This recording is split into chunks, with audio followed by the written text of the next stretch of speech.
एक बार एक कॉलेज के बाहर कुछ लोग घूम रहे होते हैं। वैसे भी स्टूडेंट्स आजकल अंदर कम और बाहर ज्यादा होते हैं। यही बुरी आदत एक राज नाम के स्टूडेंट को भी थी, जो कॉलेज के बाहर घूम रहा होता है। साथ में अनु भी खड़ी थी और अनुज भी था। ये सभी एक ही क्लास में पढ़ते हैं, कॉलीग्स है।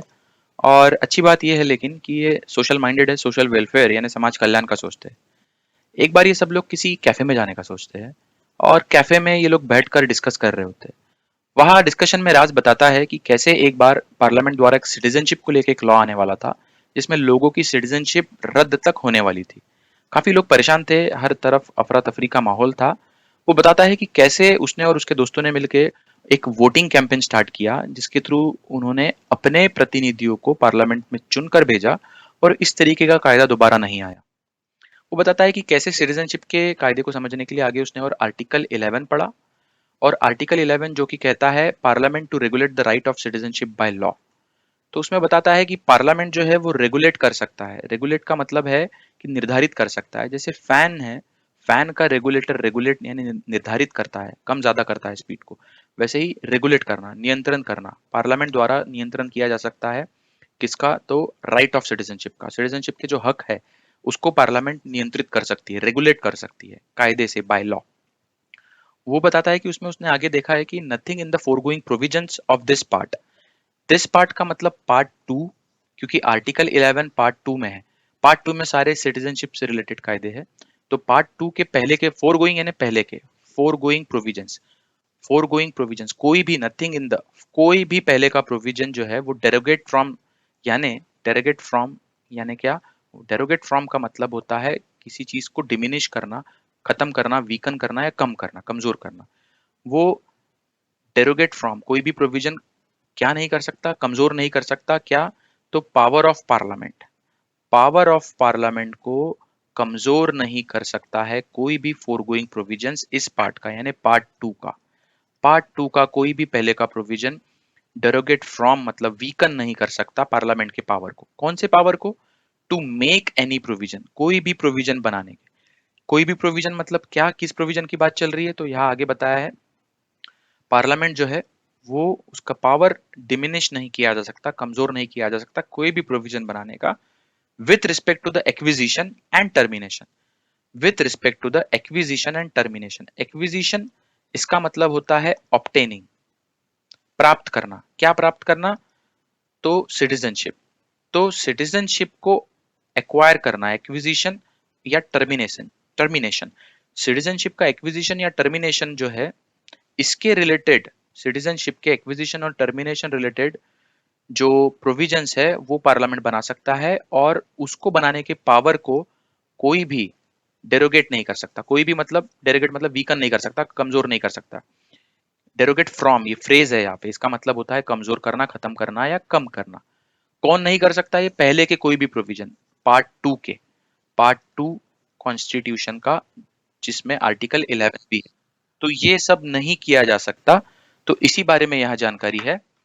और वो बताता है कि आर्टिकल 11 का ये पढ़ के उसे ये चीज समझ में आई कि किसी भी तरीके से पार्लियामेंट के हाथ में तो ये पावर है। और ये पावर होने के वजह से हमने जो नेता भेजे हैं, वो नेता भी कभी ना कभी पार्लियामेंट में ये सारी चीजें कर सकते हैं, ऐसे कायदे बना सकते हैं। तो बहुत चिंतित हो जाता है और वो सोचता है कि क्यों ना थोड़ा सा कॉन्स्टिट्यूशन को और पढ़ा जाए कि वाकई में कॉन्स्टिट्यूशन में क्या ऐसे प्रावधान है जो इतने ज्यादा पावर देते हैं पार्लियामेंट को। वो सोचता है कि चलो इसे डिटेल में पढ़ा जाए, डिस्कस करता है इस बारे में, सबसे रिक्वेस्ट करता है कि हम सब लोग ये पढ़ेंगे। तो इस चर्चा में अनु, रजा, राज, आनोश और निखिल, ये सब लोग कहते हैं कि हम लोग एनालाइज करना स्टार्ट करेंगे संविधान को, उस पर रिसर्च करेंगे और अच्छी तरह पढ़ के कॉन्स्टिट्यूशन के पावर्स और पार्लियामेंट के पावर्स को समझेंगे।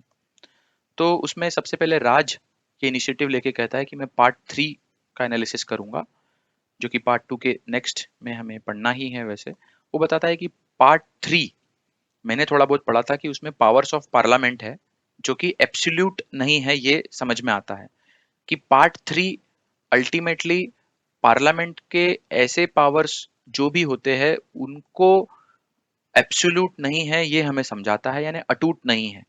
बेसिकली पार्ट थ्री में वो बताता है कि फंडामेंटल राइट्स दिए गए हैं, जो कि मौलिक अधिकार होते हैं। आर्टिकल 12 से लेकर आर्टिकल 35 में इसकी पूरी जानकारी है। और वो बताता है कि ये फंडामेंटल राइट्स ही है जो कि पार्लियामेंट को कोई भी ऐसे प्रोविजन जो फंडामेंटल राइट्स को वॉयलेट करे, ऐसे प्रोविजन बनाने से रोकता है। तो राज सबसे पहले पार्ट 3 की जो भी उसकी समझ थी उससे ये समझाता है ग्रुप को। उसके बाद अनु जो है वो बड़बोली सी है, वो भी बीच में बोल उठती है, बोलती है कि यार मैं भी पढ़ी हूँ, उसमें आर्टिकल 13 मैंने पढ़ा है और मुझे बहुत इंपॉर्टेंट लगा पार्ट 3 में वो। उसने बोला कि मेरे रिसर्च में सामने आया आर्टिकल 13 जो होता है वो पार्लियामेंट को लॉ बनाने के प्रोविजंस तो देता है, लेकिन पार्लियामेंट ऐसे प्रोविजंस में ऐसे लॉज नहीं बना सकती है जो इनकंसिस्टेंट हो या डेरोगेटरी हो कॉन्स्टिट्यूशन से।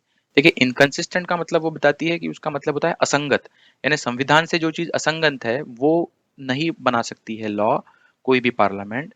और डेरोगेटरी का मतलब जो डिसरिस्पेक्ट बताती है संविधान को, डिसरिस्पेक्ट यानी अपमानजनक जो है, निंदात्मक है, ऐसी कोई भी चीज, ऐसे कोई लॉ जो है वो पार्लियामेंट नहीं बना सकती है।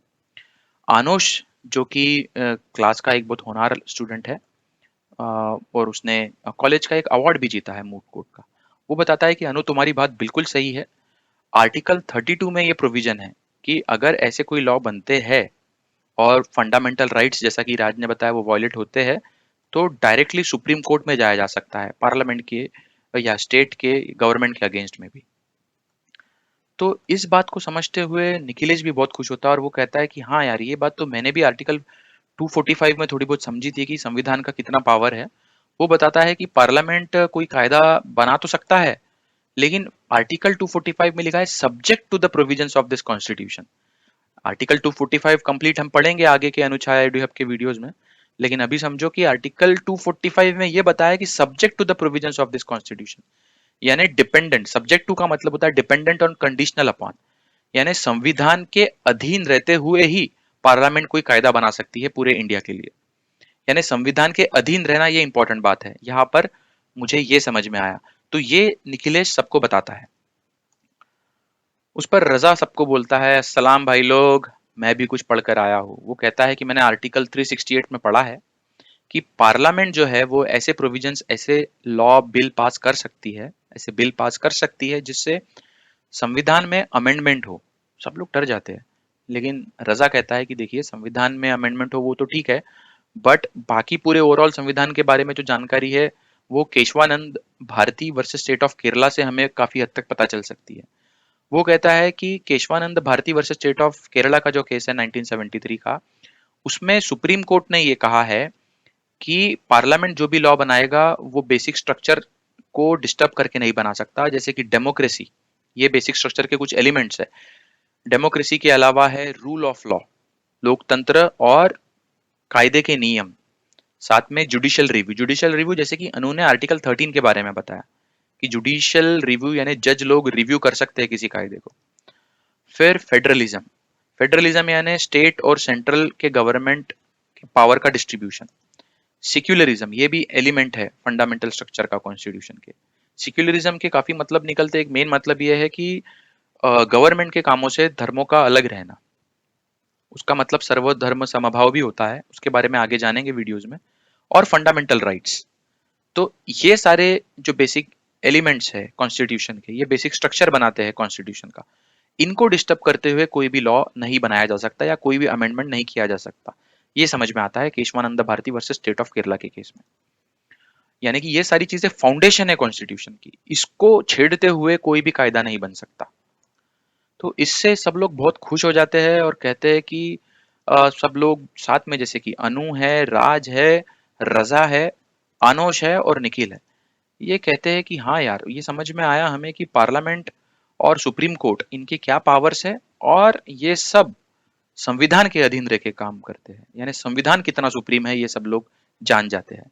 और ये लोग कहते हैं कि यार हम ऐसे ही आगे और रिसर्च करेंगे अनुछाया एडुहब वीडियो के थ्रू, और हमने इसे सब्सक्राइब करना ही चाहिए। तो आप लोग क्या सोच रहे हो? आप भी जल्दी से सब्सक्राइब करो, लाइक करो इस वीडियो को, कमेंट करके अपने ओपिनियंस बताओ और शेयर करो ना इसे अपने फ्रेंड्स और फैमिली के साथ, ताकि वो लोग भी संविधान को समझे और जाने। Thank you very much guys.